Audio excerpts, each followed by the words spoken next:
Hey everybody, it's your girl Kara Washington. I wanted to answer this question really quickly because I had it asked on one of my videos.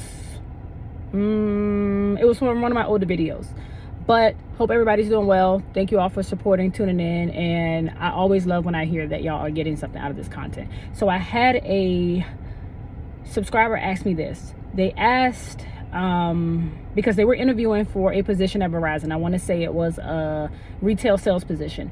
And so basically they went through the first interview process. They took the assessment. They passed the assessment, but then they got word, I guess a week or two later, that they weren't considered for the position. They went in again at a later time and they applied again. I guess they weren't prompted to take the assessment because the system already knew that they passed the previous assessment. But I think, again, that they were not offered the position. And so basically, my subscriber was just really asking like, hey, does it mean that they're going to pick who they want to pick anyway? You know, can you kind of explain a little bit? All right, so this is what I want to say.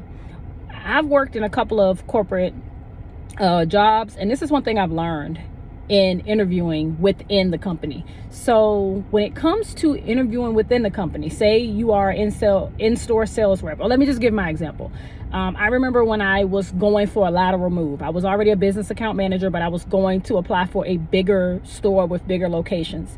And when I interviewed, initially there were only, I think, 3 people who were interviewing, including myself.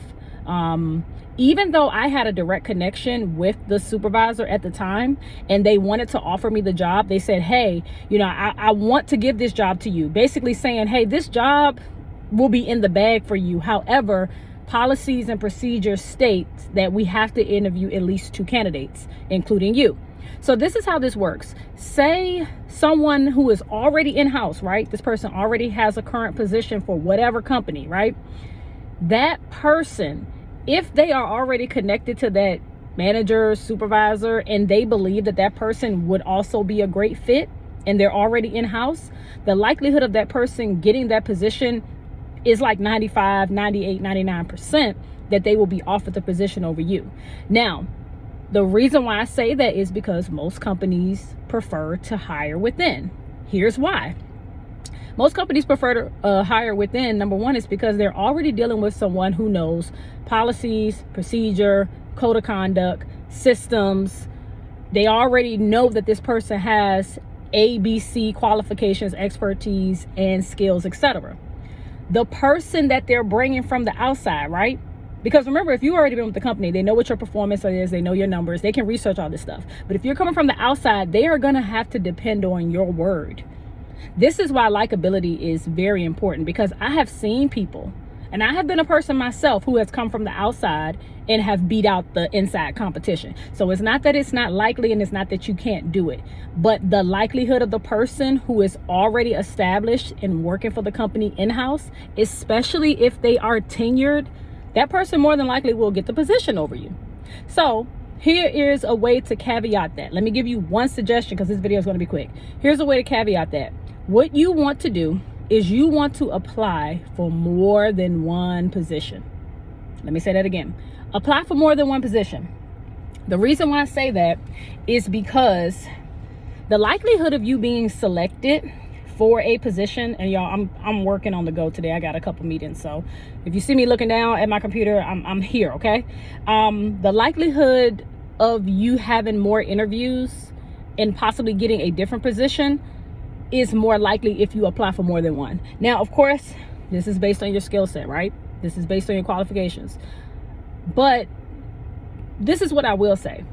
If your drive and hunger is there, and you know how to go to someone who knows how to basically write you a very good resume, and you have the drive, ambition, and you know, you have the hunger to really progress, they're going to train you to do the job anyway. Like, let's just be real. They are going to train you on how to do the position.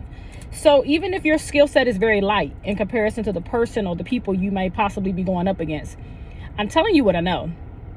If you have what it takes, if you're coachable, if you know how to listen, if you're not stuck in your own world, and you know how to be a person that is flexible, it's very possible that you can be offered the position, or at least a position. So that's all I really wanted to say. I think sometimes we don't think that people will choose us because of other people. It's not that. Sometimes we have to learn how to put ourselves in other positions as well. Like, you may want to do a certain position or position A, but if you know you can do position B, work your way with position B, and then after you've been in that role for 6 months, a year, go apply again, work up your skill set again. It's very, very, very, very possible to do. So take your time. I hope this video helps. I wanted to make this video while it was still fresh on my mind, because I had one of my subscribers ask this, and I wanted to make sure that it got done. So just remember, it doesn't mean you're out of the game, right? You're not out of the running just because you're not already within the company. But just remember, with any company, they always want to hire their people first.